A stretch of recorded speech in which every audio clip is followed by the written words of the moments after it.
Le soleil, les merveilles du pays, un réveil de fraîcheur et de vie. Ensemble, vivons un moment de nostalgie. Bien le bonjour, ravi de vous retrouver pour un nouveau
La météo vous est présentée par Mobilis.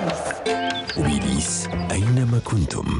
Félicien, bonjour. Bonjour Abono. Comment ça va? Ça va? Très bien. Alors, le temps aujourd'hui, pluvieux? Exactement. Ah, toujours. Allez, c'est parti. Bonjour à tous ceux qui nous regardent. Excellent réveil à vous tous. Très heureuse de vous retrouver. En effet, nous avons eu des pluies hier soir. Il a plu au nord. Ça va continuer aujourd'hui.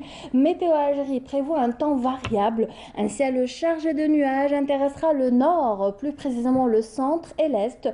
On notera aussi beaucoup de brouillard vers l'ouest.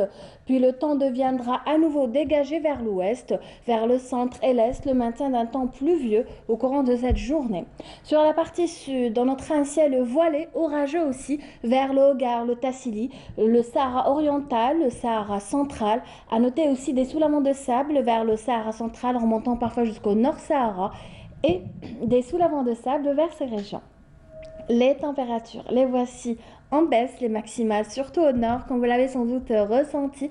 On notera 26 degrés pour Alger, 25, plutôt 26 aussi à Annabaskik, Gelma, 29 à Batna, 27 à Al-Bayad Tlemcen. Sur la partie sud, c'est toujours vers le Sahara central qu'il fera le plus chaud et le mercure variera cet après-midi entre 46 et 47.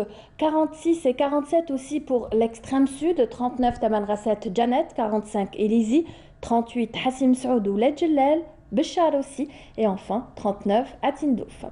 À présent, place ce matin à l'état de la mer. Cet après-midi, nous aurons une mer peu agitée avec des vents qui varient généralement entre 10 et 20 km/h à l'ouest, entre 10 et 25 km/h près des côtes centre et enfin entre 15 et 25 km/h près des côtes est. À présent, place aujourd'hui au continent européen. Aujourd'hui en Europe, la couverture nuageuse sera assez épaisse.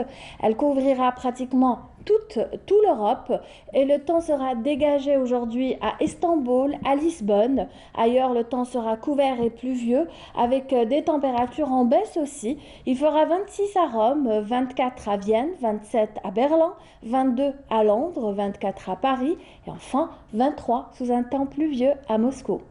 Aujourd'hui, le soleil se couchera à 20h03. Vous avez toujours le site de Météo Algérie, les 3 w.meteoalgérie.dz. À tout à l'heure.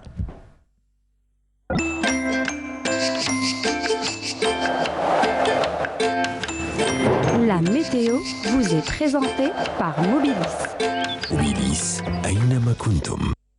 Voilà, donc vous l'aurez compris, un temps donc nuageux, couvert du week-end qui va s'attarder aujourd'hui. Exactement, le soleil se fait désirer malgré que le mois de juin C'est bien installé, mais bon. Bah, en tout cas, on attend avec impatience le soleil. Merci Je Fléchir. vous en prie, à tout On à vous l'heure. retrouvera donc pour d'autres nouvelles du ciel après les éditions de midi et celles de 19h. Belle journée à vous.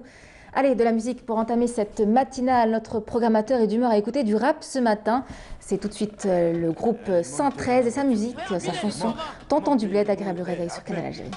Allez, monte, monte. Allez, on y va, on y va. Mais Karim, tonton du bled. Tonton du bled.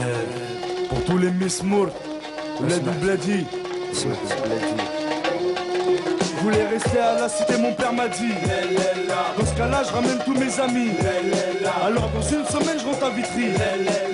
J'irai finir mes jours là-bas. Je voulais rester à la cité, mon père m'a dit. Dans ce cas-là, je ramène tous mes amis. Alors dans une semaine, je rentre à Vitry. J'irai finir mes jours là-bas. 504 breaks chargés. Allez, montez les neveux.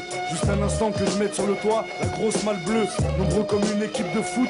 Voiture à ras du sol. On est les derniers locataires qui décollent. Le plein de gasoil et de gazouze pour pas flancher. Bilal, va pisser. Le temps que je fasse mon petit marché. Direction le port, toujours le pied sur le plancher. Jusqu'à Marseille avec la voiture un peu penchée.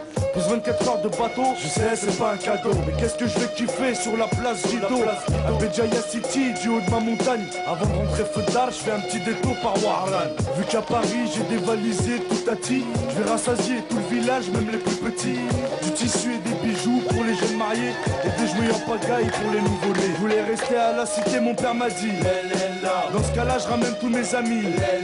Alors dans une semaine, je rentre à Vitry. J'irai finir mes jours là-bas. Je voulais rester à la cité, mon père m'a dit. Dans ce cas-là, je ramène tous mes amis. Alors dans une semaine, je rentre à Vitry. J'irai finir mes jours là-bas. Je suis sur la plage à Boulémat avec mon zinc et son derbouka. Dans la main, un verre de Selecto, imitation coca. Une couche de zitoun sur le corps et sur les bras. Avec mon poste sur un fond de Zahouania. On parle de tout et de rien, des Nikers au visa, de la traversée du désert au beaucoup de Yima. Et mon cousin me dit, Karim, kiffe le là. Il était tellement bon que j'ai jeté mon cirage en rat. Avec 2-3 blédards, on tape la discussion. Mahmoud peut pas s'empêcher de dire que je suis dans la chanson. L'un d'eux me dit, moi je t'ai pas vu fait de télévision. Et l'autre me demande, Michael Jackson. Il parle trop vite et en argot de blédard. Je sais ce qu'il ferait pour une poignée de dinars connard. Le soleil se couche et tout le monde rentre chez soi. C'est l'heure du repas et Dieu la taille. D'autres la chicha. J'ai passé un bon mois dans ce qu'on appelle le tiers-monde. Et si j'avais assez d'oseille, je ramènerais tout le monde. Mais je peux pas fermer les yeux sur ce qui se passe vraiment. Je dédie ce morceau aux disparus, aux enfants et aux mamans. Et je suis rentré à la cité, Arbeya. Content de revoir mes potos et ma chebba. Pendant 2 semaines, j'ai mangé que de la chorba. J'irai finir mes jours là-bas. Inch'Allah, rester à la cité, mon père m'a dit. Dans ce cas-là, je ramène tous mes amis. Alors dans une semaine, je rentre à Vitry. J'irai finir mes jours là-bas. Je voulais rester à la cité, mon père m'a dit. Dans ce cas-là, je ramène tous mes amis. Alors dans une semaine, je rentre à Vitry. Tonton du bled, pardon, du groupe 113. C'est avec vous que nous allons commencer, Yazid. Bonjour. Bonjour, Sahata Michael Jackson. Of course, bien sûr. Vraiment? C'est dans la chanson. Évidemment. Revisité, très revisité, version des aides. Ça va, un bon week-end? Oui, ça se passe bien, jusqu'à eu le brouillard, il y a un peu de pluie, il y a eu, c'est le... Enfin, moi j'aime bien ce temps, rester à la maison. Voir la télé, voilà, rester écrire, au chaud. préparer l'émission, Oui, bon, ça c'est en fin de appeler au journée. téléphone. Oui, bon, on verra ça ensemble. Yazid Akmehedine, alors on poursuit avec vous la découverte de l'œuvre Mohamed Dib et on s'intéresse ce matin au langage de banlieue, de la banlieue parisienne. Donc un langage duquel Mohamed Dib s'est beaucoup inspiré. Absolument, en fait. Mohamed Dib, comme je l'ai dit, c'est toute l'œuvre de Mohamed Dib c'est une œuvre ininterrompue, donc on voit que même par rapport à la trilogie Algérie, même par rapport au qui se vient de la mer, toute cette œuvre, elle est pratiquement, il y a tout un fil conducteur entre ces œuvres, c'est essayer de comprendre l'être humain, qu'il soit dans le sud, dans la banlieue, on fait Landes, un peu partout. Donc il essaie de comprendre l'homme et son avenir et sa quête du sens. En fait, par rapport à ce travail qui est intégré dans un roman comme un bruit d'abeille. Donc en fait, c'est un ensemble de récits. Et là, je suis tombé sur le prophète. Le prophète, en fait, c'est un plongeon la vie quotidienne des jeunes des banlieues et il a essayé de réapproprier un peu leur langage, leurs codes, leurs expressions. Et en fait, il y a eu un peu d'affection pour ces jeunes parce qu'ils sont des victimes, mais il n'était pas indulgent avec ces jeunes parce qu'il les traite aussi de tous les noms. Il les appelle la horde, ceux qui utilisent la barre de fer, les pieds, la clé mécano. En fait, et puis il leur donne des noms vraiment très rigolos. Ticlou, Don, Thierry Attaque, Cartier, Zenzil, Laban, Fernand Sovedeso, Ninja, Finette, Del Sol, Zulu, Zidane au but, Freddy la baleine. Donc il essaye de réapproprier son monde. Mais ce qui est intéressant, c'est que Mohamed Dib, qui est un petit peu l'écrivain vieille France, qui a été de l'école, qui fait partie de l'école d'Alger, qui a écrit une saga avec un style vraiment très raffiné. Et c'est curieux qu'il s'intéresse à cette thématique. Et puis il fait carrément un plongeon dans le microcosme des banlieues où il essaie de réapproprier le langage de ces jeunes, leurs verlan, leurs expressions, le fait, en fait, leurs prénoms, leurs surnoms, etc. Donc on voit un petit peu qu'il s'est intéressé à ces jeunes, non seulement pour décrire, mais pour, en fait, également, c'était très très profond, parce qu'il y a une thématique qui a du sens, c'est qu'il a essayé de dénoncer cette société de consommation, parce qu'il le dit, par exemple, dans un... carrément, il le dit que... Il dit que c'est une société de consommation, l'homme, un gadget, c'est au produit, c'est au bon pour la poubelle. Android de tout le... Non. Android de tous les pays, unissez-vous. Il reprend un peu prolétaire de tout. Mais là, il parle un peu de comment la machine, comment elle a rendu l'être humain vraiment une victime. Il est là, il est passif, etc.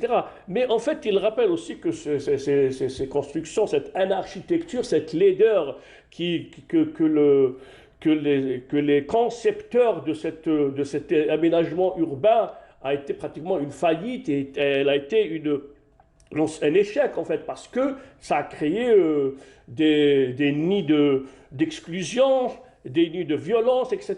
Et après, il y a aussi cette question de stigmatisation où l'on renvoie toujours le français d'origine maghrébine à sa religion, à sa langue, etc. On essaie de les stigmatiser et puis il y a des grandes discriminations. Et on rappelle que cette nouvelle a été écrite en 2001, donc il a été innovateur, il était avant même Feizagan et Karim Amlel qui sont connus pour être les écrivains, les grands romanciers comme Feizagan qui a écrit Kif Kif Demain, qui a été vendu comme des petits pains pratiquement à 900 000 exemplaires.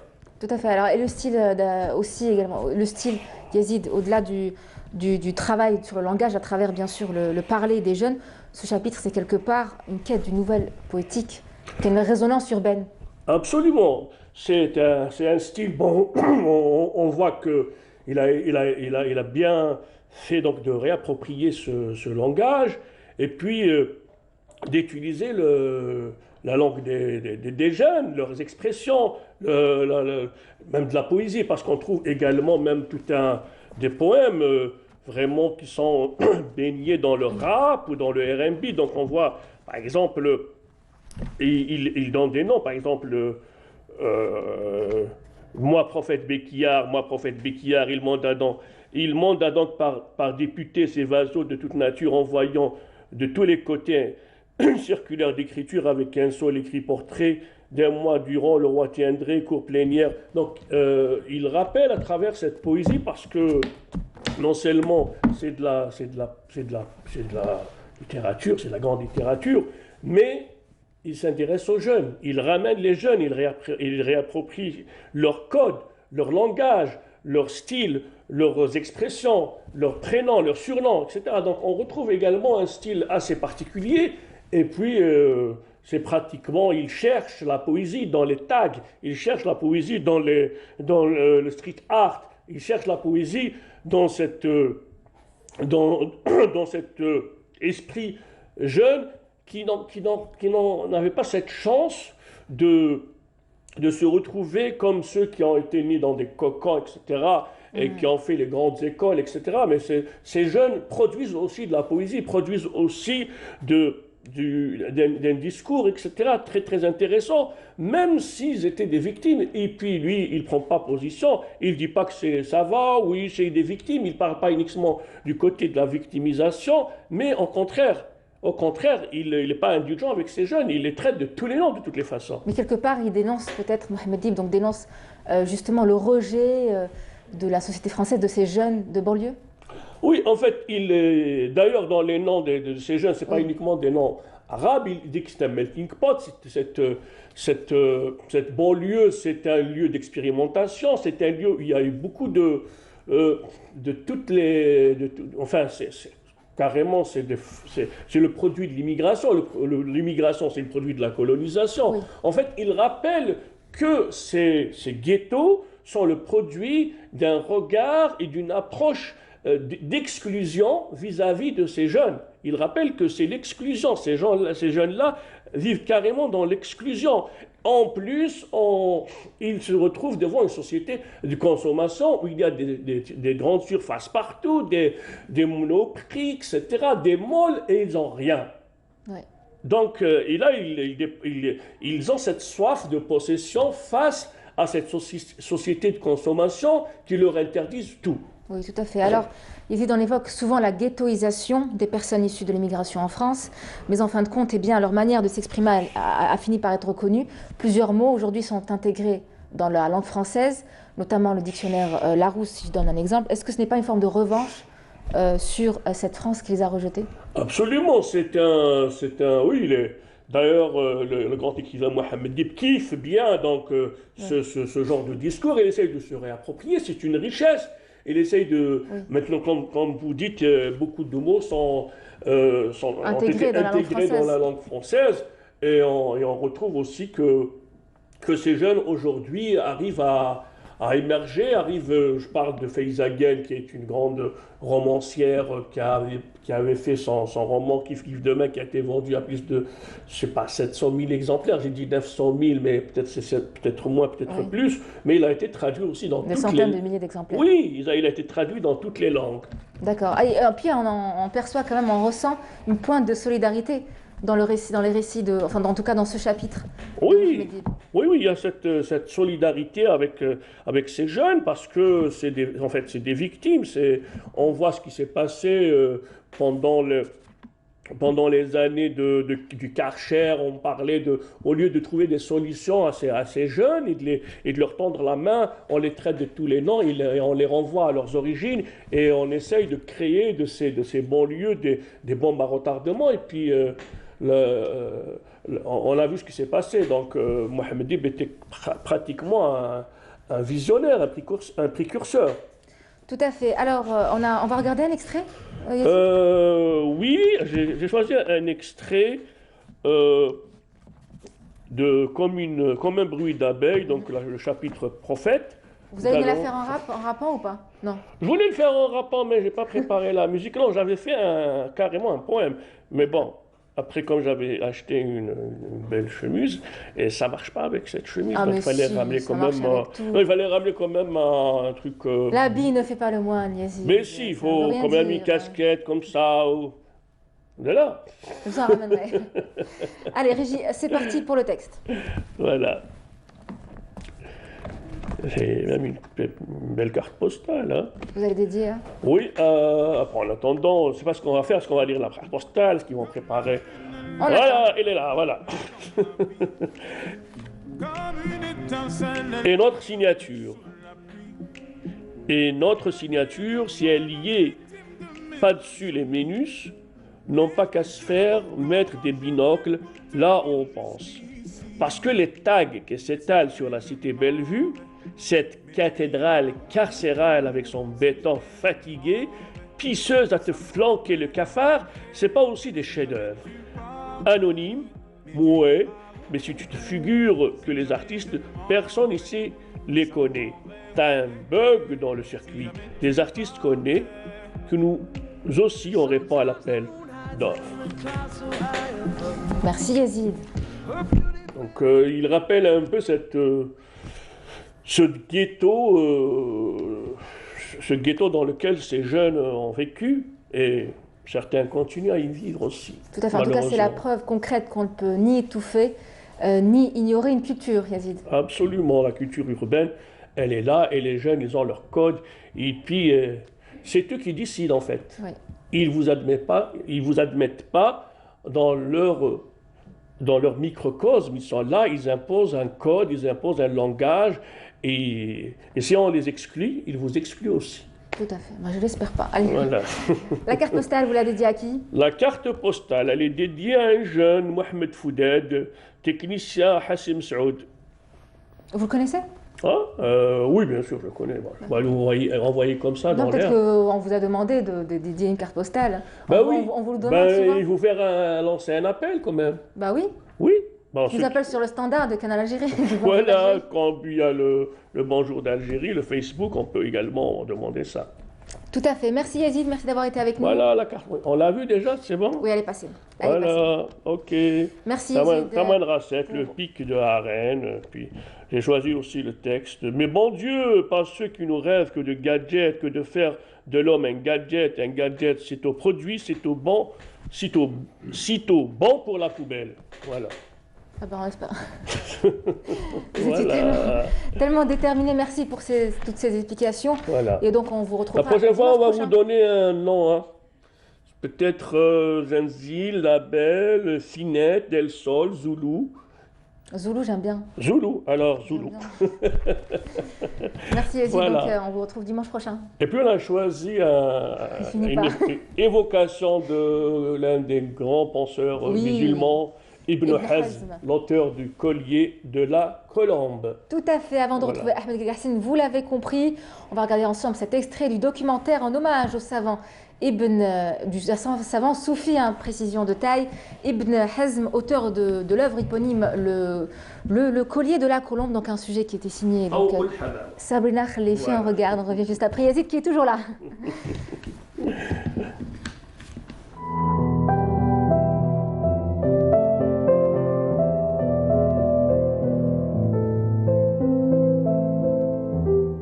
Ibn Hazm est un auteur andalou du 4e, du tout début du 5e siècle de l'Hégire.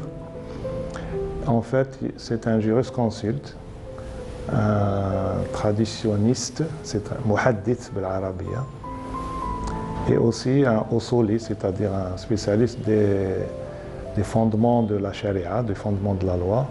Quand il a écrit ce livre, Tawq al-Hamama في الألفة والألاف. Donc le hamama, le collier de la colombe. Dans notre arabe vernaculaire algérien, on dit l'wulf. L'wulf, c'est l'ulfa. L'ulaf, ce sont les gens qui sont amoureux par une vie commune, ma'ashra et la khayra. Donc, pourquoi il a choisi ce nom, Tawq al-Hamama? Pourquoi le Hamama? Parce que la colombe, c'est le messager entre les amoureux. Dans la littérature arabe, pré-islamique et islamique, on cite beaucoup la colombe comme c'est le messager entre l'ahibba. Ibn Hazm était quelqu'un, quand il écrivait, on voyait l'organisation. Déjà, son esprit, c'est un esprit bien fait, même quand il écrit dans le fiqh, au solfège, tout est vraiment, c'est quelqu'un d'organisé. Et son traité, il est très très bien fait. En fait, il parle de la définition de l'amour. Mahiyatul ishq. Et puis, il parle des états de l'amour, etc. Je peux vous dire, par exemple,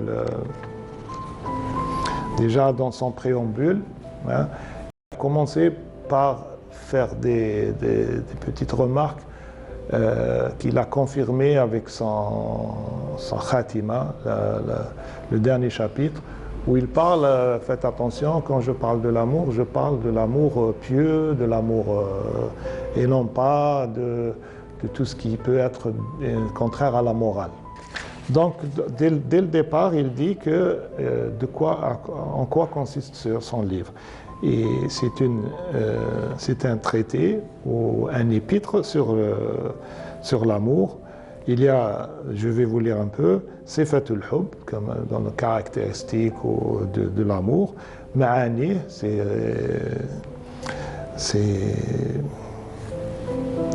facettes, on peut dire ça. Asbabuhu, quelles sont les causes de l'amour, comment on tombe amoureux. A'raduhu, comment on connaît les symptômes de l'amour, que quelqu'un est amoureux ou pas. Et ce qui se passe pendant l'amour, quand quelqu'un est amoureux. Voilà. Il y consacre 30 chapitres. 30 chapitres. Donc 10 sur les fondements de l'amour, usul al-hub. Et après, il va parler par exemple, du messager, des gens qui épient les amoureux, l'udhal, et les gens qui les critiquent. Il va parler aussi des sentiments qui révèlent l'amour ou qui révèlent la fin de l'amour. متى تشتفي نفس أضر بها الوجد وتصقب دار قد طوى أهلها البعد وعهدي بهند وهي جارة بيتنا وأقرب من هند لطالبها الهند بلى إن في قرب الديار لراحة كما يمسك الظمآن أن يدنو الورد. Il faut savoir que dans la langue arabe et dans la culture islamique en général, il y a beaucoup de textes, de traités spécifiques sur l'amour. Et non pas seulement de chapitres sur l'amour comme par exemple celui de Ihya Ulumuddin al-Ghazali, Hujjat al-Islam al-Ghazali, où il a un très beau chapitre sur l'amour, qui a d'ailleurs été traduit avant et plusieurs fois. Je crois qu'il y a eu même une édition au niveau de l'Asnad à l'époque.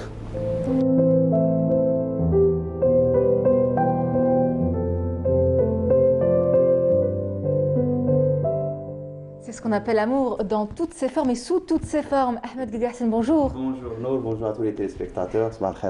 Qu'est-ce que ça vous évoque? Oui, ça m'évoque mon ami, premièrement, Mohamed Atbi, que je salue d'ici parce qu'il revient sur un thème très important. Premièrement, il y a les deux. Donc, il y a l'auteur Ibn Hazm, qui est un nom très très important. À lui seul, il était un madhab, carrément une école en jurisprudence, en fiqh. Et bien sûr, il évoque l'amour, donc tout le monde est passé par là. Et donc c'est toute une étude donc, à laquelle Ibn Hazm a consacré son épître, Risala.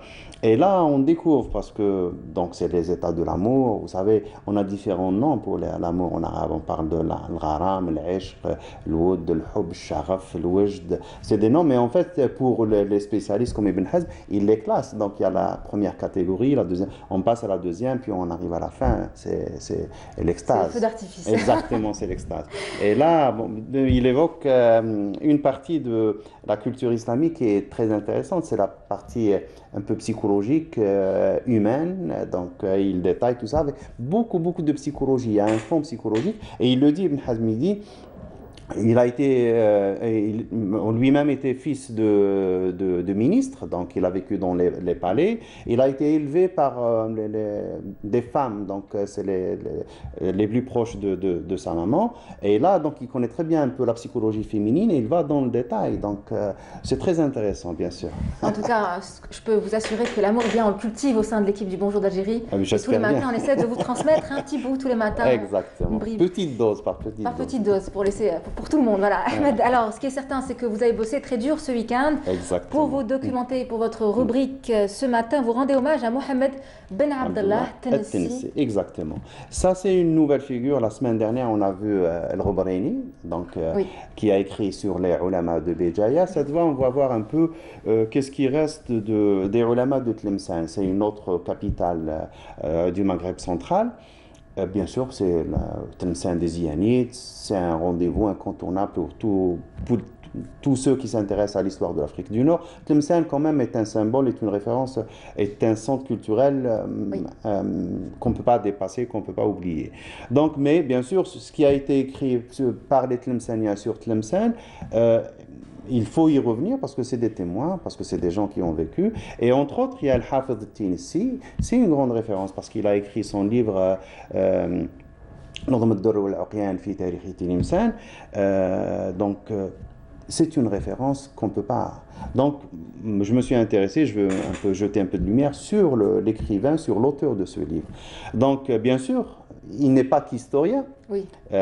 Tinissi, c'est un homme de lettres, c'est un poète, c'est un historien, c'est aussi un homme qui s'est intéressé aux sciences du Coran.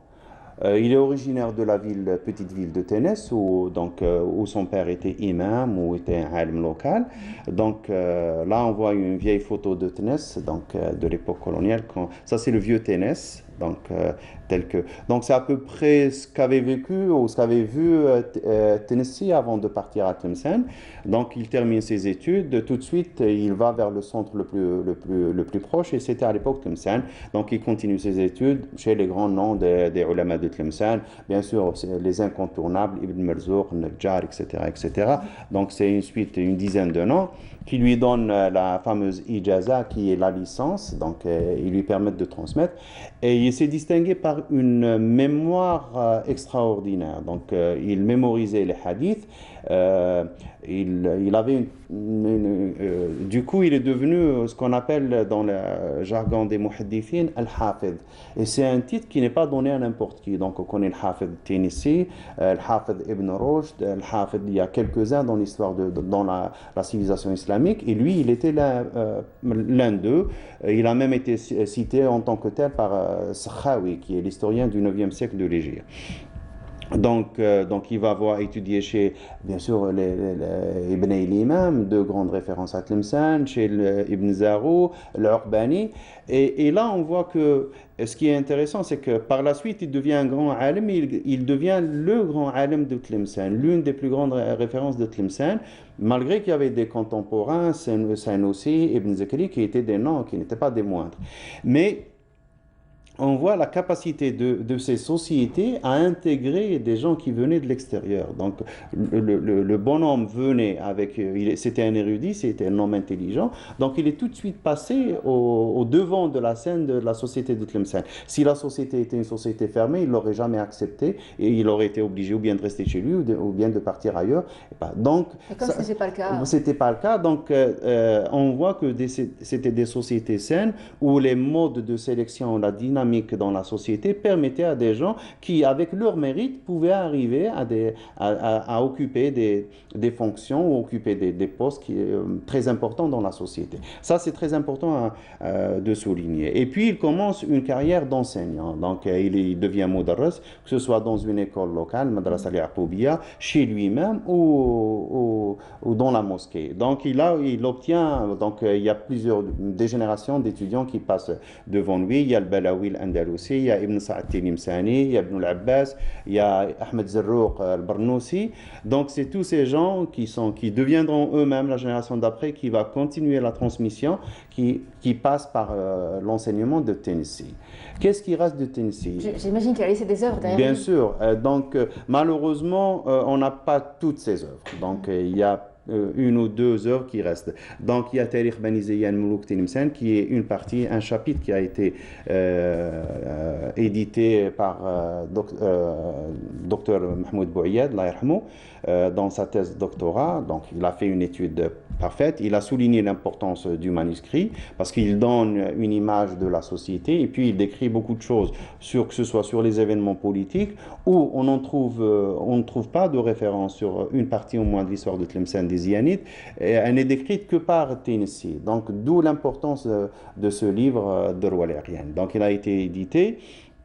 C'est un livre qui est assez connu parce qu'il y a un bon nombre de copies manuscrites de ce livre.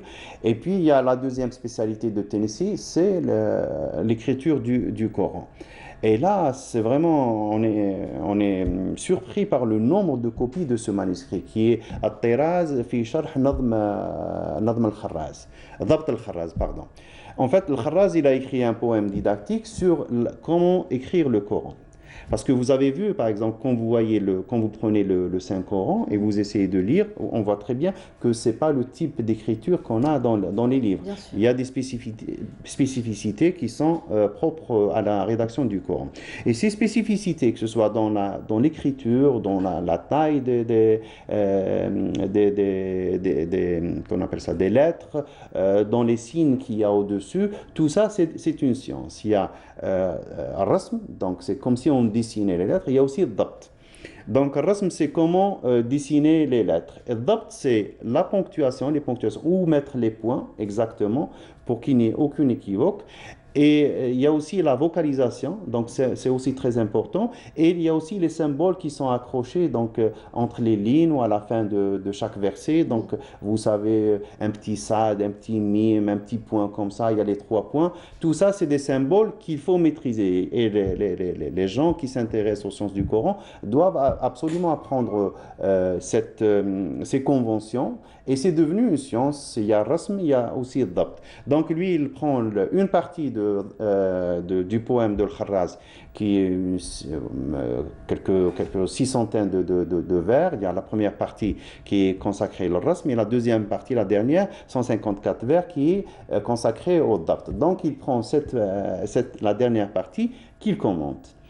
Et son livre donc, est une référence. Vous prenez tous les Corans qui sont maintenant publiés dans le monde musulman presque, vous allez trouver qu'il y a le poème de Al-Kharraz qui est une référence qui a été consultée pour la rédaction de l'écriture du Coran. Et bien sûr en utilisant Sharh al-Tinissi sur ce poème. Et bien sûr, ce commentaire de Tinissi a été commenté aussi par la suite par d'autres ulama. Donc, et bien sûr, il y a la chaîne de transmission. Donc, il y a Abdelhayy El-Kittani qui dit que lui-même, il a une ijaza de l'un des élèves de l'élève de Tinissi. Donc, la chaîne de transmission est restée vivante jusqu'au XXe siècle. Donc, il y a aussi un livre qu'il a rédigé, Rah al-Arwah.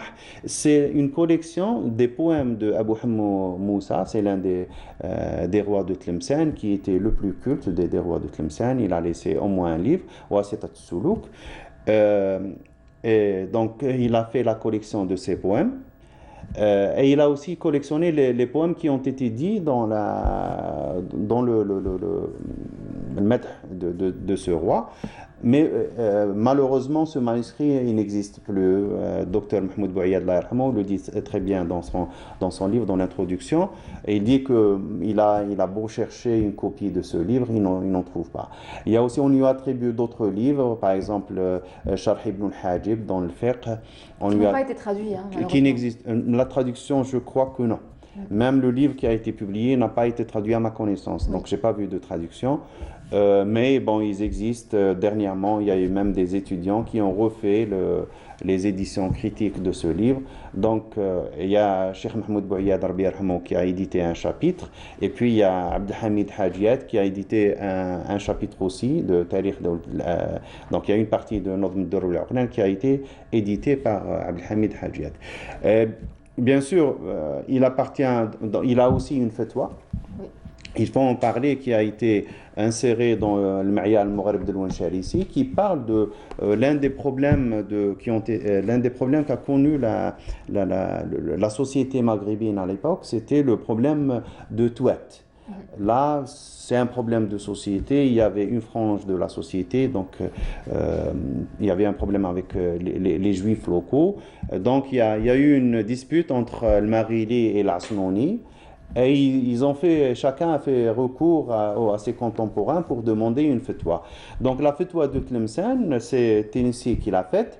Et il y a eu le taqrir de Senoussi. Donc Senoussi a renforcé la fatwa de Tinissi, a corroboré en disant qu'il était tout à fait d'accord avec le travail de Tinissi. On peut trouver cette fatwa dans la collection de Ma'ya al-Maghrib de Louansharisi. Donc c'est ce qui reste de Tinissi. En gros, donc il reste bien sûr, son travail reste incontournable dans l'histoire du Maghreb central, donc de l'Algérie.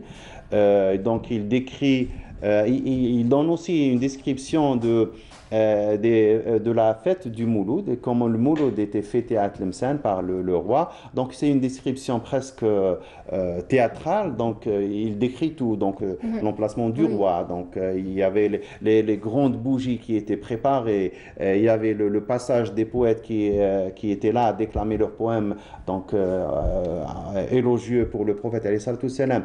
Il donne les noms des gâteaux qui étaient distribués. Donc c'est une description magnifique des festivités de Mouloud.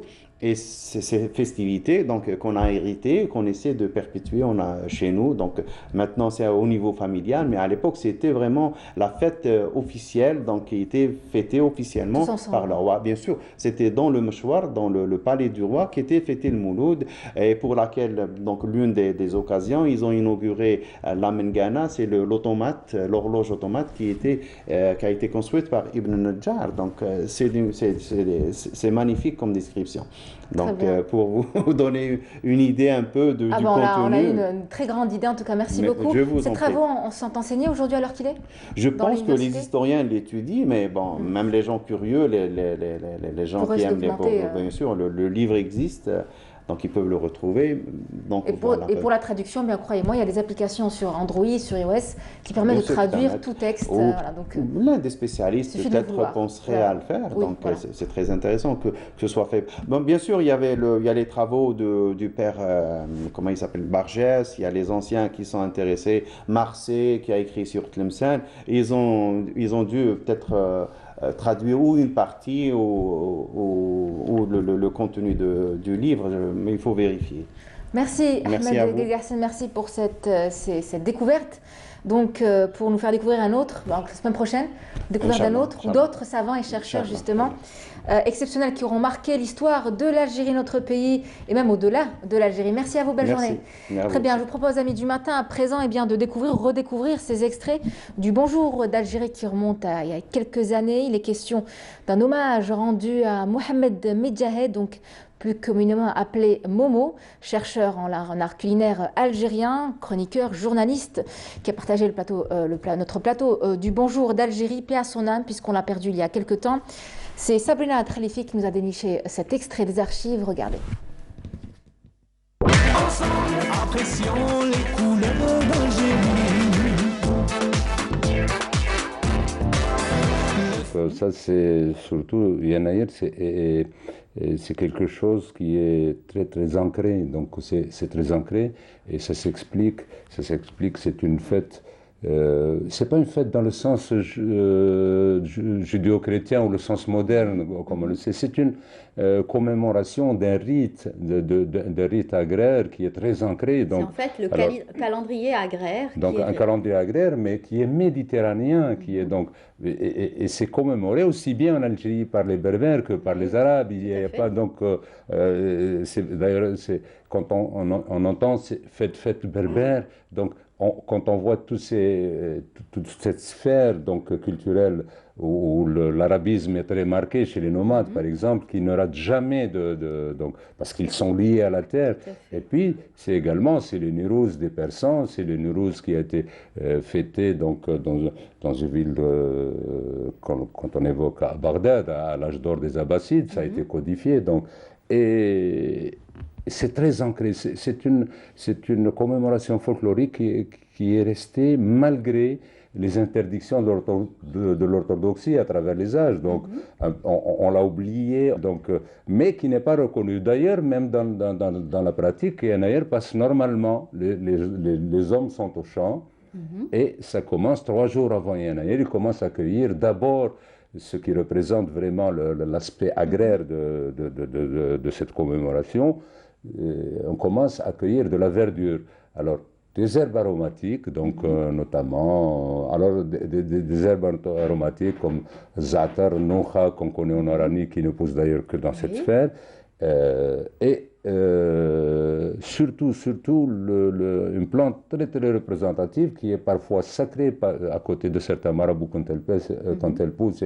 C'est le palmier nain, le dôme qui est le symbole de l'Algérie, si vous voulez. Donc. Mais ce dôme qui était sacré parce qu'on en tirait beaucoup de substances alimentaires. Ça va du cœur de palmier. Et donc le dôme qui est ce palmier nain. Donc on commence à tapisser donc, chez les nomades que j'évoquais tout à l'heure, les tentes et les maisons. Il y a de la verdure. Et puis, donc, là, je vais un peu axer un peu sur la tradition dans la sphère culturelle oranienne, donc un peu... Donc un extrait issu des archives du Bonjour d'Algérie qui remonte à il y a quelques années déjà, donc plus précisément du 11 janvier 2008. On remercie Sabna Khelefi pour ce travail draconien. Voilà. Donc nous recevions justement sur ce même plateau Mohamed Medjahed, plus communément appelé Momo, paix à son âme. Et nos prochains invités sont avec nous. Samir Ghani, bonjour. Bonjour, non. Comment ça va? Oui, ça va, tranquille. Merci d'avoir accepté notre invitation ce matin. Vous êtes accompagné par Sedir Zouagui. Bonjour. Bonjour. Bonjour, merci d'être parmi nous, monsieur Sedir. Alors, Samir Ghani, vous êtes organisateur du concours Apulé, donc qui prend son nom du grand écrivain numide, grand homme. Et vous êtes également à la tête d'une revue spécialisée, l'Olivier. Exactement. Et bien sûr, nous en parlerons tout à l'heure. Vous organisez prochainement le futur salon de l'huile d'olive, un salon qui se déroulera dans quelques jours, enfin le 24 juin prochain. Sedir Zouagui, vous êtes, vous, oliviculteur et détenteur du premier prix du concours de l'huile d'olive qui a été organisé à Paris. Tout d'abord, félicitations à vous. Merci. Mabrouk. On a parmi nous donc, vous l'avez compris, deux amoureux de l'huile d'olive, particulièrement celle que nous produisons dans notre pays, en Algérie. Alors déjà, comment se porte l'oliviculture en Algérie, monsieur Ghani? Je dirais qu'on a passé une année quand même assez difficile, vu qu'on a eu quand même il y a une sécheresse et puis on a eu des maladies donc, qui ont un petit peu ravagé les vergers. Donc on a eu quand même une perte d'à peu près 40 à 50% par rapport à... C'est vraiment énorme. Les oliviculteurs, les oléofacteurs, ils en ont souffert, mais cela n'a pas empêché que les gens, ils ont travaillé, ils ont tout fait pour produire déjà de l'huile d'olive, mais aussi produire de l'huile d'olive de qualité. Et ils ont investi de leur temps, de leurs moyens. Et on a été sur des concours à l'international, on a eu des prix qui ont honoré l'Algérie. Et l'exemple de M. Zouagui, il est là. Alors, M. Zouagui, comment s'est déroulé cette année pour vous? Quelque peu compliqué?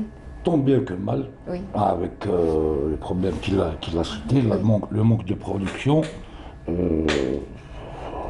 On a essayé de faire le maximum. Tout à fait. Voilà. Alors, on va mettre de côté le Covid-19, la Covid-19. Est-ce que la production a augmenté ou diminué ces dernières années? Tout en mettant de côté le Covid, on oublie. Elle a un petit peu diminué. Parce qu'en parlant de, comme l'a dit M. Ghani, la sécheresse a influencé un petit peu sur le rendement. C'est vrai que le rendement au quintal, il a baissé cette année par rapport aux autres années. Oui. Mais bon, il faut bien travailler. Travailler même un peu plus. Un peu plus, oui. C'est vrai que l'Algérie est un pays semi-aride, mais on se dirige quand même vers l'aridité. Exactement. Comme de l'autre côté de la Méditerranée également, c'est un peu le dérèglement climatique, l'une des conséquences du dérèglement climatique. Exactement, c'est un sérieux problème, mais il ne faut pas qu'on en reste là, il faut remédier à ce genre de problème, comme encourager l'irrigation. Donc un arbre, s'il n'a pas la pluviométrie qu'il faut, donc il faut qu'on passe au système d'irrigation, il faut qu'on aide cet arbre-là, que ce soit l'olivier ou autre, à donner son fruit. Donc l'humain doit faire son travail et son devoir envers cet arbre-là. Tout à fait, on est plus que d'accord avec vous, Monsieur Ghani. Alors comme partout et en tout, il y a des contraintes. Et quelles sont les principales contraintes auxquelles fait face cette filière agricole? Je dirais que déjà que c'est une filière qui n'est pas organisée, donc très très mal organisée. On fait n'importe quoi, on n'arrive pas à rassembler les gens autour d'une table et à discuter des problèmes de la filière, à trouver des solutions. il y a une volonté des opérateurs qui sont éparpillés un petit peu partout. Moi, je pense que si on ne s'assoit pas autour d'une même table et discuter, je pense qu'on ne peut pas naviguer tout seul. En sortant mais avec des solutions concrètes. Exactement. Dieu sait que les problèmes, ils en existent, il y en a. Comme il y en aura toujours. Il y en aura toujours. Mais les solutions, elles existent. Maintenant, on entend des gens critiquer juste pour critiquer. Moi, je dis, si on critique, il faut qu'on donne aussi des solutions. Et les solutions, elles existent, pourvu qu'on s'assoie autour d'une table avec des gens compétents qui maîtrisent leur sujet et qui proposent des solutions concrètes. Tout à fait. Alors avant de poursuivre la discussion avec vous, messieurs, je vous propose qu'on aille faire un petit tour du côté de l'huilerie de Monsieur Sedir Zouagui, ici parmi nous. Vous allez voir, chers téléspectateurs, à quel point la production d'huile d'olive est une véritable passion pour notre invité, notre collègue Felabonor Yete nous y emmène. Regardez.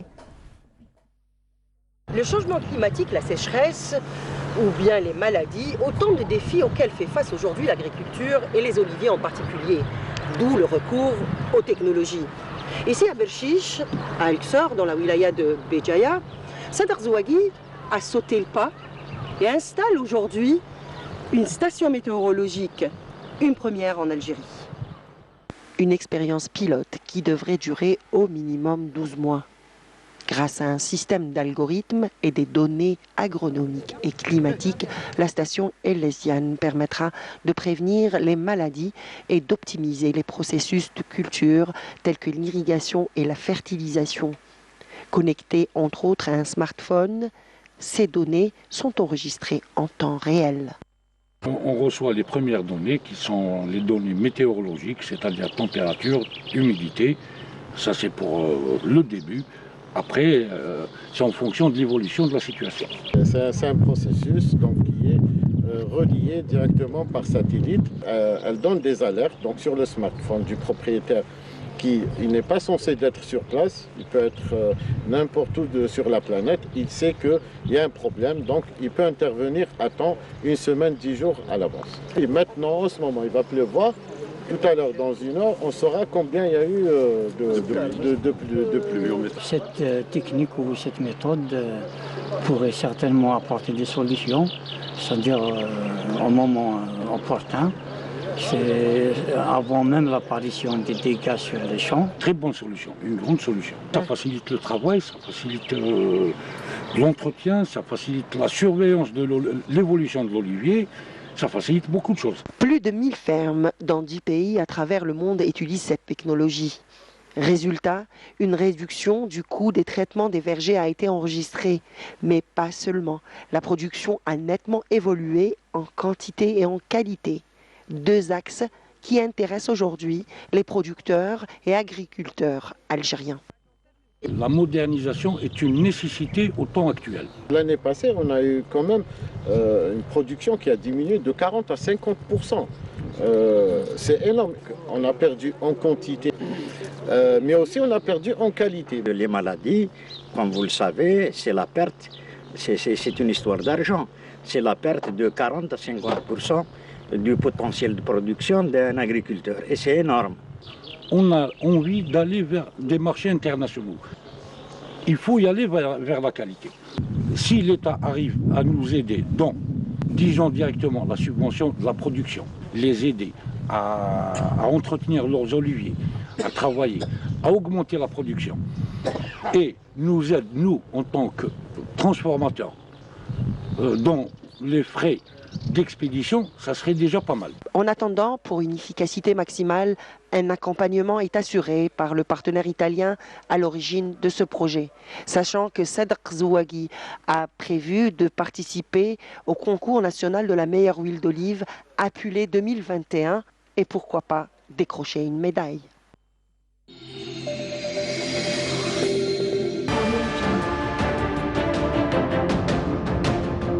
Enfin, une peinture algérienne aux normes internationales. Tous vos besoins en peinture intérieure, peinture métal, préparation de support ou peinture extérieure, choisissez Coral Peinture. Coral Peinture, c'est les mains à faire.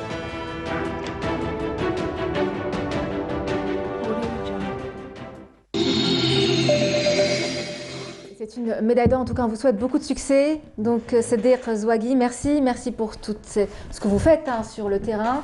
Alors, il y a des normes à respecter, des méthodes d'exploitation, etc. J'en passe. Est-ce que, selon vous, les pouvoirs publics sont engagés dans cette volonté pour mettre à niveau, bien sûr, la production nationale d'huile d'olive?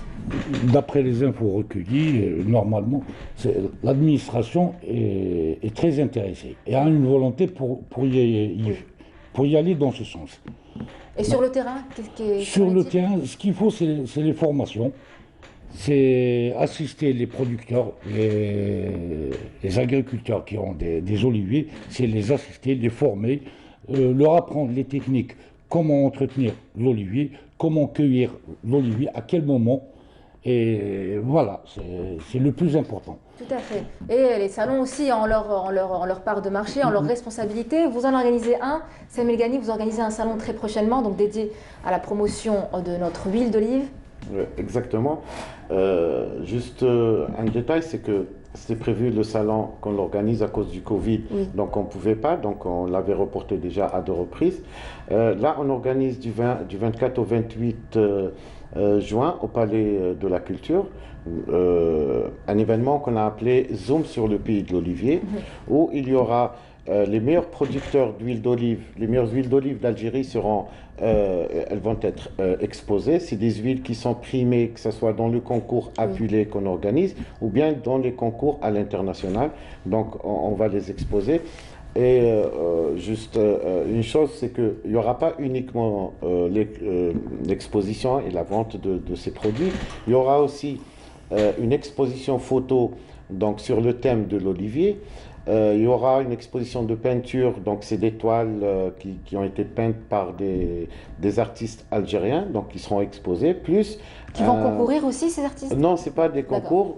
Il y aura aussi ce qu'on appelle, concernant les anciens objets, les huileries anciennes et tout ça qu'on va exposer. C'est un musée qu'on va faire, c'est-à-dire le tout autour de l'olivier, c'est ce qu'on a appelé Zoom sur le pays de l'olivier, pour montrer aux gens, ça veut dire l'Algérie, par où elle est passée, et tout l'historique, tout ce qu'elle a fait, et ce qui reste à faire. Donc ça, c'est l'événement.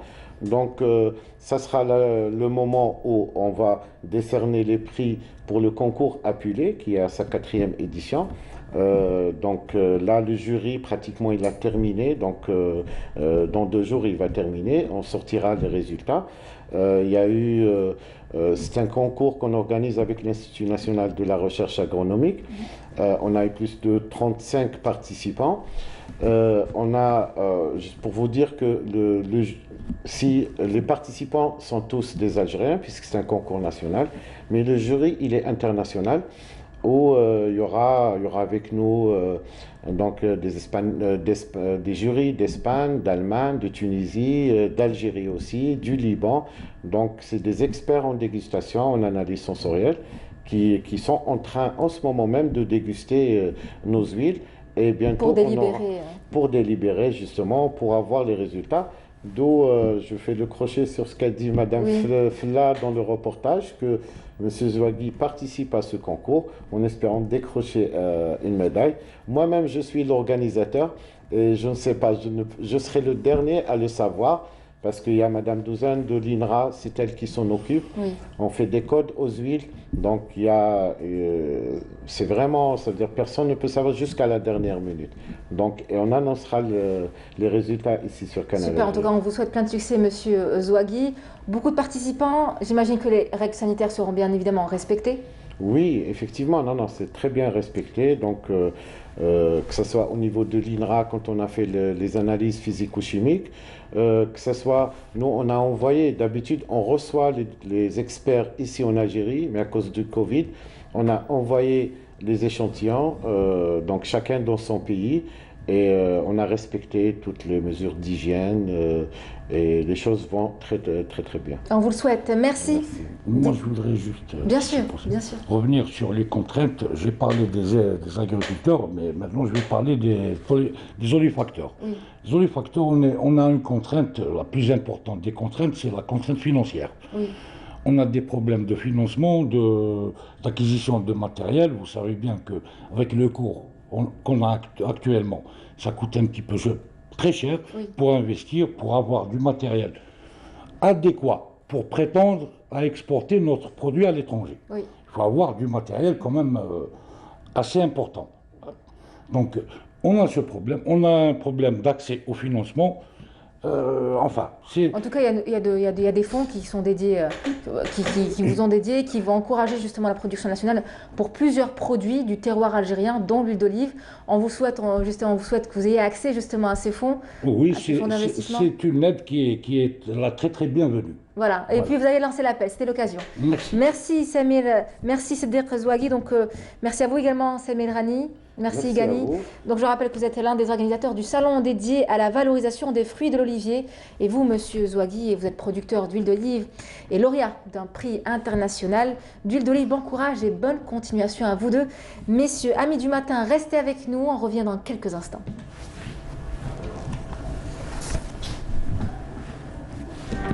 Très bien, parfait.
Qui n'a pas coloré sa chemise blanche après un lavage, brûlé un vêtement après l'avoir repassé ou encore laissé tomber quelques gouttelettes d'eau de javel sur son pantalon noir. Je vous le concède, c'est l'horreur assurée, en tout cas, surtout si on est pressé de sortir ou encore si on a un rendez-vous juste après. Eh bien, j'en connais un à qui ça n'arrive jamais, oui, puisque lui est président de l'association des pressings blanchisseries. Faisal Belaoussi, bonjour. Bonjour, merci pour l'invitation. Merci à vous d'avoir accepté cette invitation. C'est important, alors vous êtes là pour nous parler d'un événement que vous organisez, cette 4e journée professionnelle de l'entretien des textiles. Est-ce que vous pouvez nous en dire un peu plus? Merci. Tout d'abord, je vous remercie de votre invitation et de parler de l'événement.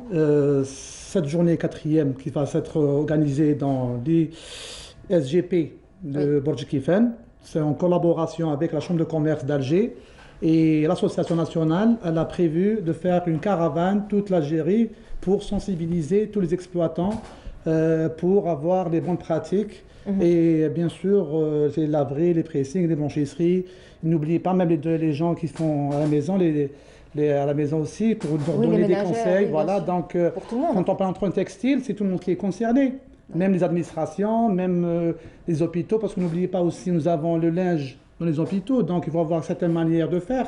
Tous les secteurs. Voilà, et cette journée aussi, on va aborder des sujets, par exemple, la nouvelle réglementation qui définit maintenant les pressings avec pressing soigné, haute qualité et économique. Donc ça, c'est un sujet qu'on va aborder avec la Chambre de commerce, avec la direction du commerce d'Alger.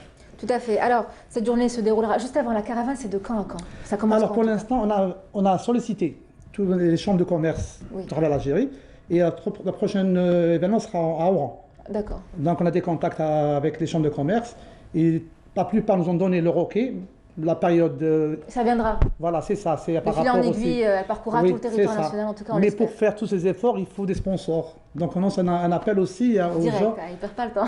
Eh bien écoutez, c'est ça, parce que l'argent c'est le nerf de la guerre, comme on dit. Il ne faut pas faire un événement, il faut faire une salle, il faut louer, il faut offrir des gens tout ça, donc il faut des sponsors. Évidemment, Voilà. il faut des fonds. Alors, cette journée se déroulera le mardi 8 juin, donc à l'Institut supérieur de gestion et de planification, donc l'ISSP de Burj l'ISGP. El Tifen. Voilà, l'ISGP.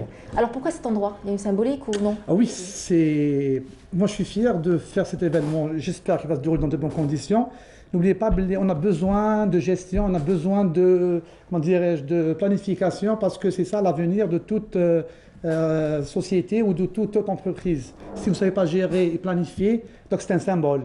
Et toujours est-il, on peut le faire dans une salle bien pareil, mais l'essentiel, pour nous, c'est un cachet spécial aussi. Très bien. Alors, à qui est destiné cet événement? Alors écoutez, c'est simple, c'est les exploitants et tous les industriels qui font dans la lessive. Vous avez aussi les administrations qui vont venir expliquer les démarches environnementales, économiques, ça c'est très important. Une entreprise, elle vit à travers beaucoup de segments.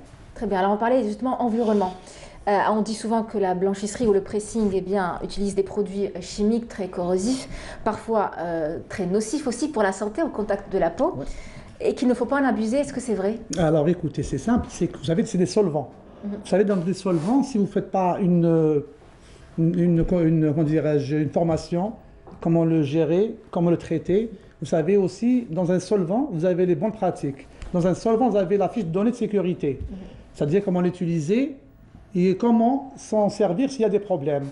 Donc c'est pour ça qu'il faut former son personnel à comment bien gérer ces produits-là. Et surtout, n'oubliez pas que tout le monde se sert des produits dangereux. Même à la maison, vous avez le Javel aussi. Si vous le mettez devant les enfants, vous avez des problèmes. Donc il faut toujours le mettre là où l'enfant ne pourrait pas l'attraper, parce que nous, on sait que c'est dangereux.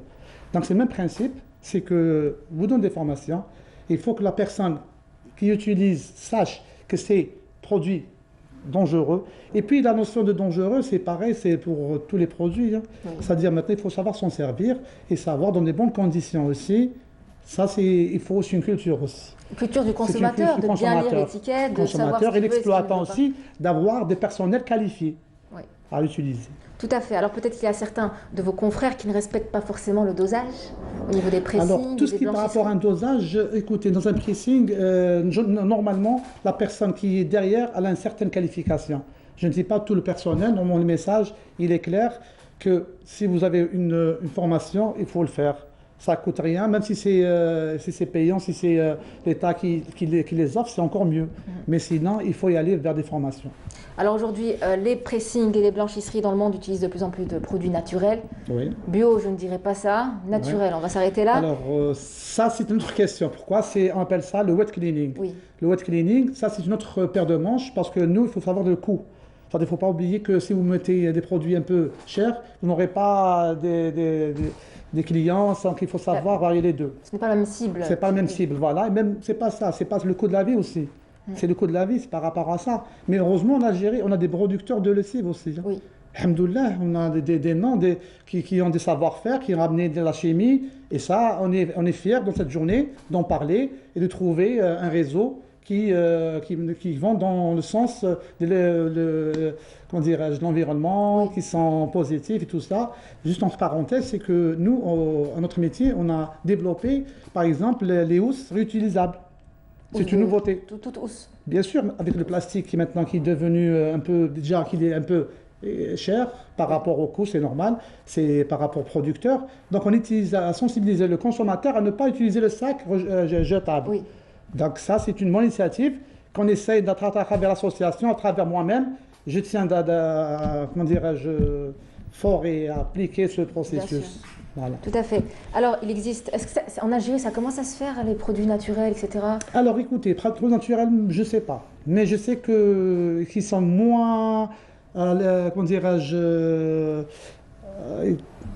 problème qui se pose, je ne maîtrise pas le sujet par rapport à la chimie. Mais soyez sûr que des producteurs, ils font des efforts. Oui. En tout cas, je peux vous assurer qu'à la petite échelle, donc à l'échelle du foyer, de la maison, de plus en plus de personnes utilisent par exemple du savon de Marseille, savon d'Alep, donc voilà, pour nettoyer les vêtements. Alors c'est simple. Vous savez, dans toute filière, il y a, la filière un peu informelle. C'est pour ça, moi, quand je vois des marchands ambulants qui vendent la lessive sans étiquette, Je trouve que son consommateur doit être un peu sensibilisé de ne pas acheter de ces produits-là. Je ne suis pas l'ambassadeur de ces entreprises, mais je suis concerné en tant que consommateur. C'est pareil pour les exploitants. Moi, je voudrais bien que le consommateur dans des pressings qui ont des qualités, qui offrent des services à la hauteur de ce métier aussi. Oui, tout à fait. Il ne faut pas oublier aussi, dans notre processus, il y a les laveries, il y a les pressings, il y a les blanchisseries. Donc, il faut que le consommateur sache dans quel service il va s'y rendre. Ça fait la différence déjà. Ça fait des gens. Voilà. Par exemple, vous avez les laveries, c'est au kilo. C'est lavé et plié. Des fois, il n'y a pas de repassage. Laver, sécher. Voilà, c'est tout court, c'est plus rapide, c'est des choses de banales tous les jours. Les pressings, c'est autre chose. C'est nettoyer surtout. Quand on parle nettoyer, c'est avec solvant. Nettoyer, détacher, ça c'est important. Ça, c'est une phase qui est un peu importante, qui demande beaucoup de qualifications. Et vous avez aussi le repassage et l'emballage et le stockage. Donc tout ça, ça demande un peu de connaissances et de savoir-faire. Mais pour la blanchisserie, c'est autre chose, c'est le volume. C'est le volume. Bien sûr, nous on fait la blanchisserie des pressings, dans des laveries, mais seulement du volume. Par exemple, vous avez dans les entreprises qui font des draps par une tonne par jour, des couvertures, tout ça. Donc c'est par rapport à ça aussi. Très bien. Il y a des métiers aussi qui se développent. Oui. Par exemple, écoutez, la sous-traitance. Vous avez la teinturerie. La teinturerie, maintenant, ça se développe. Vous avez les lavages de tapis. Vous avez même des gens qui vendent sur un segment. Et vous allez en parler, j'imagine, à votre événement, bien sûr. à cette 4e journée. Ça ouvre de nouvelles opportunités pour d'autres personnes qui veulent rentrer dans cette filière. Et est-ce que vous remarquez un engouement de la jeune génération pour cette filière-là? Alors écoutez, par exemple, l'engouement... Ils sont réfractaires peut-être? C'est pas ça, c'est qu'ils sont orientés. C'est pas ce qu'ils veulent, parce que écoutez, c'est simple, les jeunes, ils veulent demander un prêt bancaire avec l'ANSEJ ou avec le CNAC, avec je sais pas quoi ça se passe. Après, ils n'ont pas la qualification. Donc on voudrait être là aussi, l'association, de les prendre en main et de prendre les choses au sérieux. Pour justement les suivre tout au long de et cette ne pas formation. abîmer les vêtements des autres, parce que c'est ça qui se passe, c'est que y a des gens qui font des efforts, des gens qui font des efforts, et donc ça ne reflète pas la réalité de notre métier. Il faudrait que tous les maillons justement de cette même chaîne répondent favorablement. Alors il existe aujourd'hui des méthodes bien sûr pour entretenir le textile tout en respectant l'environnement. On en parlait via des traitements écologiques. Là on va parler des traitements pas naturels mais écologiques, c'est-à-dire qui tiennent compte de l'environnement, qui si jamais ils sont déversés dans la nature ne pollueront pas forcément la nature ni toute la biodiversité qu'il y a autour. Est-ce qu'on maîtrise ces procédés chez nous? Est-ce qu'on commence à les maîtriser? Oui, donc heureusement qu'on fait des efforts par rapport à ça. On se parlait des produits dangereux, vous avez le produit solvant. Maintenant, on fait dans le recyclage. Vous savez, dans un produit, on ne peut pas le jeter dans les égouts. Donc, on a des gens qui font le recyclage et qui prennent le produit final et qui font la distillation pour que ce soit pas jeté dans les milieux naturels. Et vous avez aussi, comment dirais-je, les produits naturels, comme vous l'avez dit, qu'on peut faire chez soi, mais pas à grande échelle. Et ça, je ne peux pas rentrer dans les détails, mais seulement les produits en lui-même, il faut toujours la technique. Oui. Ce n'est pas le produit qui finit aussi pour détacher. Pour laver, c'est quelque chose, mais pour détacher, il faut des détachants. Oui. Bon, les détachants, c'est pareil, il faut savoir lire la notice de sécurité, de composition pour avoir des notions. Et c'est aussi le textile, n'oubliez pas. Le gros problème des pressings, c'est qu'ils ne font pas des formations par rapport en amont et en aval. Parce qu'un textile, il faut savoir comment il a été tissé. Est-ce que c'est des sérigraphies? Est-ce que c'est des choses, comment dirais-je, tricotées? Il faut savoir la manière. Quand vous savez la manière de faire, vous pouvez traiter le linge correctement. Tout à fait. Alors, pour celles et ceux que ça intéresse et qui, justement, aimeraient s'orienter vers ces métiers, ces différents métiers de cette filière, comment devient-on blanchisseur ou gérant d'un pressing? Il y a une formation à suivre? Oui, normalement, c'est ça. Donc, il y a des gens qui veulent investir dans ce domaine, ils veulent créer des écoles de formation, et c'est ce qui se fait. Mais il n'y a toujours pas d'école de formation en Algérie. Alors, il y a le CFPA qui fait ça, mais ce n'est pas intéressant parce que c'est long, c'est une année. On voudrait déjà que ça soit plus complet, plus complet, plus court. Oui, c'est un CAP. Voilà. Les gens n'aiment pas comme le CAP coiffure. Le même principe. Alors que ce n'est pas du tout. C'est pas ce qu'ils veulent. Ils veulent une formation initiale, d'initiation et aller crescendo. C'est-à-dire, maintenant ils font une petite formation, après ils vont venir dans des filières bien spéciales. On apprend sur le tas aussi? Bien sûr, c'est ça. C'est que moi-même j'ai appris dans le tas. Moi-même, c'est mon père qui m'a appris le métier, que je salue bien sûr. Et avec le temps, on a essayé de développer des choses qu'il n'y a pas en Algérie. Et c'est ce qu'on demande aux gens, c'est de ramener le savoir. Tout à fait. De ramener le savoir et de faire ça correctement. Tout à fait. Merci Faisal Belaroussi, merci d'avoir été avec nous. Donc on vous souhaite très bon courage. Alors j'invite les gens aussi à être présents à cette journée qui va se passer le 8 juin voilà, à l'ISGP de Burj Kifen. Voilà. Combien de participants? Beaucoup?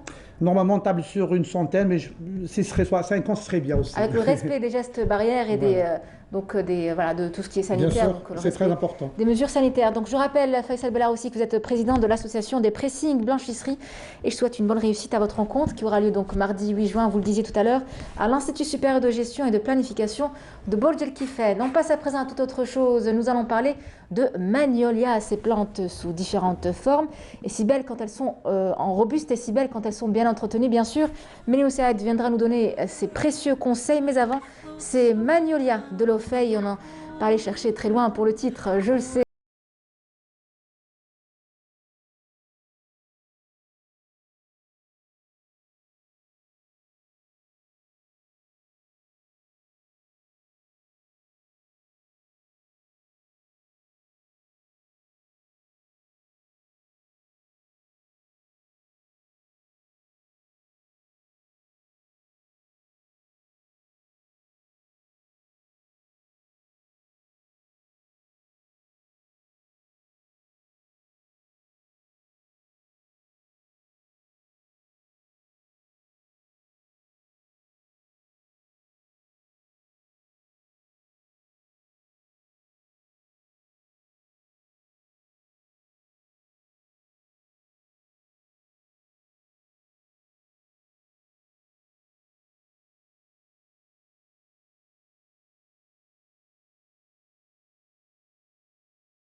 Nous retrouvons comme prévu Mariam Oussaïd pour votre rubrique Coin Vert. Bonjour Mariam. Bonjour. Comment ça va? Très bien.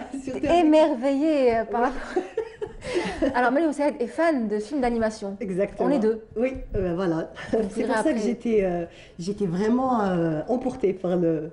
C'est parce que vous avez des enfants ou pas? Non, pas du tout. Non, même avant, depuis toujours. En fait, on va dire que j'ai toujours aimé depuis que j'étais petite et c'est resté en fait. Même en grandissant, ça, j'ai pas guéri. Voilà. L'éternel enfant, en tout cas, on passera les incontournables. Hein. D'accord. Je suis à fond dedans en ce moment aussi. C'est moi l'enfant. J'ai pas d'enfant, mais c'est moi l'enfant. D'accord. Alors, vous êtes venu nous parler ce matin des magnolias. Oui, alors le magnolia, pourquoi j'en parle moi, à ton avis? Magnolia. C'est la période? Bah écoute, il a 2 floraisons. Le magnolia a 2 floraisons par an et là en ce moment il est en fleurs pour les gens qui veulent bien lever un petit peu la tête et regarder un petit peu en hauteur parce qu'il faut savoir que le magnolia est une fleur qui fleurit sur les arbres. Alors bizarrement, on s'imagine toujours que c'est un peu comme la tulipe et toutes les autres fleurs que l'on trouve en baissant la tête, en regardant un peu, on va dire, sur les plates-bandes. Mais en fait, non, c'est une fleur qui fleurit au mois de janvier, généralement, et qui est en ce moment en fleurs un peu partout sur Alger. Par contre, il faut avoir de bonnes adresses pour pouvoir voir le magnolia. Bon, on n'est pas obligé d'aller dans un jardin botanique. On peut y aller, effectivement. Donc, au niveau du jardin d'essai, il y a quelques variétés de magnolia. Alors, il y a aussi quelques espèces aussi de magnolia qui se trouvent donc au niveau du parc de Galan. Donc, là-bas, les espèces sont vraiment grandes. Donc, vraiment, c'est des arbres qui atteignent jusqu'à 10-15 mètres de haut facilement. Donc, ils sont en fleurs aussi. Il faut lever la tête très très haut. Hein. Il faut lever la tête quand on veut voir des magnolias, à condition, bien entendu, il y a d'autres variétés qui ne dépassent pas les 3 ou 4 mètres. Alors, chose que j'ai trouvée à Lucie par hasard, donc c'est vraiment dans une petite rue à Elbiard, donc vraiment on va dire c'est une rue passante. on ne se doute pas systématiquement que c'est un magnolia parce que ce qu'il faut dire, c'est que c'est un arbre quand même qui est très beau. Il y a deux variétés de magnolia. Donc, il y a le magnolia à fleurs caduques. Donc, une espèce de magnolia à fleurs caduques, on le retrouvera au jardin du Saint-Georges. On sait très bien que le jardin du Saint-Georges est une extension donc, du jardin d'essai. Alors, là-bas, c'est un magnolia à fleurs caduques. On verra donc la superbe floraison, donc des fleurs pendant le mois de janvier sur des branches nues. C'est pour ça que le magnolia, on va dire, est si beau. Donc, c'est surtout cette variété-là qui est vraiment spectaculaire. Donc avec ces fleurs immenses, il faut savoir que certaines fleurs de magnolia peuvent atteindre jusqu'à 20 cm on va dire de grandeur. Donc c'est vraiment des fleurs immenses. Elles sont très très belles. À ne pas cueillir, bien sûr. À ne pas cueillir, juste à regarder, le plaisir des yeux. Oui. Alors, on dit que les fleurs des magnolias attirent beaucoup les insectes pollinisateurs. Exactement. Alors donc ça, les abeilles. Oui, les abeilles, beaucoup d'autres insectes, genre bourdons et tout ce qui s'ensuit. Et ce qu'il faut savoir, non, c'est que vraiment c'est une plante limite préhistorique. Donc à l'époque des dinosaures, déjà... Et elle a survécu. Elle a survécu et elle vit très très bien. Donc son aire géographique, bizarrement, on ne va pas la retrouver dans un endroit bien précis. Donc on sait très bien qu'elle est originaire d'Asie du Sud-Est, mais on la retrouve aussi au nord de l'Amérique. Donc certaines variétés aussi de magnolia se retrouvent là-bas. Ce sont des variétés qui sont différentes, mais ça reste toujours la même famille des magnolias. Très bien, alors on en compte plusieurs variétés, plus d'une centaine? Plus d'une centaine de variétés, exactement. Donc généralement, elles passent du blanc très, très pâle, en passant par le rose jusqu'au pourpre. Certaines sont légèrement rosées, un peu foncées. Tout dépendra aussi, comme je vous ai dit. Certaines sont très jolies, mouchetées. Oui, exactement. Très, très jolies. Donc pourquoi je vous ai dit? Parce que c'était on va dire, limite un arbre préhistorique. Parce que tout simplement, au niveau de sa composition, au niveau de la fleur, donc elle a vraiment, on va dire, un système de reproduction qui est primitif. C'est absolument pas, ça ressemble pas à ce qu'on retrouve maintenant les arbres, on va dire les arbres fruitiers ou même les autres plantes à fleurs que l'on retrouve aujourd'hui. Donc c'est vraiment resté sur, on va dire les prémices des fleurs. Très bien. Alors elle et aussi, nous avons aussi le nénuphar. Il faut savoir qu'elles ont la même... c'est beau. Ça se ressemble en plus, hein. Ça se ressemble. C'est la même famille. Non, c'est pas de la même famille. Pas de la même famille du tout. D'accord. Alors moi, j'ai envie d'avoir des fleurs de magnolia dans mon jardin. Qu'est-ce que je dois faire? Alors d'abord, il faut avoir un jardin. Attendre beaucoup de temps, je sais. Oui, ça met assez de temps pour fleurir. Donc un magnolia met à peu près, on va dire, 7 à 8 ans pour atteindre son âge adulte, où là où il va commencer à fleurir. Mais ce qu'il y a, il faut savoir que ça aime généralement les terres frais, les sols bien frais, bien drainés, riches. C'est pour ça que dès qu'on regarde où on a réussi à les retrouver au niveau d'Alger, donc au Jardin d'Essai, au Saint-Georges, à El Biar aussi, ce sont toutes des régions qui sont généralement où la terre est meuble, où il y a beaucoup d'eau aussi. Pas forcément très ensoleillé. Pas forcément très ensoleillé, effectivement. Maintenant, si c'est bien ensoleillé, il ne demandera pas mieux. Mais si c'est même légèrement ombragé, donc il se plaira donc dans un jardin. Mettez-le dans un coin, on va dire, un petit peu à l'abri du vent, même si il résiste, il n'y a pas de souci. Il faut savoir que dans certaines régions, il résiste jusqu'à moins 15 degrés pendant plusieurs semaines. Donc c'est dire la robustesse de cet arbre. C'est pas pour rien qu'elle a survécu à l'ère préhistorique. Exactement. C'est pour ça, je pense qu'elle est encore là aujourd'hui. Elle sera là encore très longtemps, même après qu'on soit partis, nous. Exactement. Donc voilà, si je vous ai donné quelques bonnes adresses. En fait, ce qui est assez beau aussi avec donc le magnolia à fleurs, à feuilles non caduques, c'est que son feuillage reste pendant tout l'été. Donc on peut aussi bénéficier de l'ombre on va dire, de ses branches. Alors, question qui peut paraître un peu bizarre, est-ce que c'est comestible? Est-ce que c'est comestible? Du moment où les abeilles et les insectes vont butiner, c'est que généralement c'est... À consommer avec modération. Voilà. Je sais pas, j'ai pas goûté. Bon, s'il y a des gens, s'il y a des... Vous m'avez habitué à avoir des dégustations très... elles sont trop hautes en fait. Je voulais ramener quelques fleurs, mais en fait elles étaient vraiment hautes. On va vous avoir sain et sauve, Mariam. Restez tranquille. De temps en temps, je suis Restez les pieds sur terre. Non, il y a des moments où je suis un peu casse-cou, mais là j'ai pas réussi. Donc c'est vraiment haut. Voilà. Alors, est-ce qu'on peut justement, dans un premier temps, la planter dans un petit pot en attendant qu'elle grandisse et justement la délocaliser, la replanter dans un jardin, dans un sol bien fait. Exactement. Donc déjà trouver la pépinière qui produit donc qui a, on va dire, des plants déjà de magnolia. Bien entendu le ramener. On peut le mettre dans un pot de fleurs quelques années et au bout d'un moment il faudra obligatoirement le mettre en terre parce qu'il aura besoin d'espace. On sait très bien que généralement la hauteur d'un arbre c'est exactement la même on va dire la même profondeur. Donc quand on voit la ramure d'un arbre, c'est exactement ce qu'on a aussi en sous-sol. Donc au bout d'un moment, si on va avoir un bel arbre qui va grandir, on sera obligé de le mettre en terre pour qu'il puisse atteindre son âge adulte. Autrement, dans un pot de fleurs, on va dire qu'il va rester limite bonsaï, donc floraison. Voilà, pas garanti, pas garanti du tout. Non, voilà. Tout à fait. Alors, juste en Algérie, je sais qu'il y a plus de 110 espèces de magnolia qui existent dans le monde. En Algérie, il y en a combien? Alors moi, personnellement, j'en ai vu 2 ou 3 déjà donc de variétés, mais j'imagine qu'avec les botanistes et les gens qui sont spécialisés, nous diront qu'il y en a beaucoup plus et on doit les retrouver un peu partout. Comme par exemple aussi, il y a une pépinière du côté de, on va dire, du côté des dunes, donc à Cheraga, qui a fait carrément toute une allée de magnolia et c'est très joli. Par contre, ce magnolia-là, c'est le même que celui du Saint-Georges, c'est à fleurs caduques, donc pendant l'hiver. C'est spectaculaire, ça dure pas très longtemps, ça dure à peu près une quinzaine de jours la floraison. Donc essayez de profiter et d'être là au bon moment. Il faut savoir à capter l'instant. Oui. Alors, juste le prix, juste pour ceux que ça intéresse. Alors, le prix, ça va varier entre, quand même, c'est un arbre assez rare, donc relativement, on va dire que ça va aller entre 2000 à 2500 dinars, le petit arbuste de magnolia.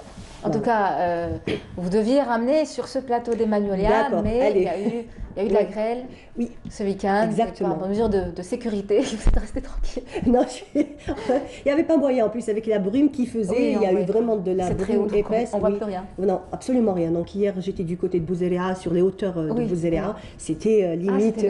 Oui, c'était le déluge et vraiment on se croyait à Londres. Hein. C'était vraiment un temps londonien. Londonien, hivernal en tout cas. Ouais. En tout cas, on en profite. C'est bon pour les plantes, pour la nature. Donc toutes ces petites. Même pour les animaux. Exactement. Même donc, pour nous, les animaux humains que nous sommes, rester à la maison, ça fait du bien. Voilà. Merci Malie Moussaïd, merci d'avoir été avec nous. Vous avez une idée de votre sujet de la semaine prochaine? Pas encore. Je vous laisse la surprise. En tout cas, on reste attentif aux demandes de nos téléspectateurs qui nous appellent, qui se mettent à nous avec appeler plaisir, avec grand sur le plaisir. standard pour nous demander. Et voilà.